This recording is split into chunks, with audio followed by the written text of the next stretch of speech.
Hi guys, welcome back to our channel How Logical. Today in this video, I'm going to show you how to sign into your Coinbase account. To do so, follow some simple steps with me. First of all, go to your browser and your default search engine. Then search Coinbase Sign In. Then go to Coinbase Sign In or go to www.coinbase.com/sign-in.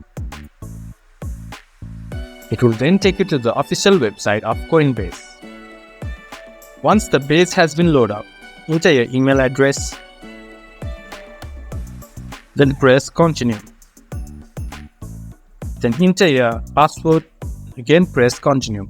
Then you should be able to access your Coinbase account. If you want to sign in with a passkey, you can click sign in with passkey. And if you want to sign in with Google, you can click sign in with Google. You can also sign in with your Apple ID. This was for today's video. If you guys find our video helpful, please leave a like and comment. And do not forget to subscribe our channel and hit the bell icon. I'll see you guys again in our next video. Thank you.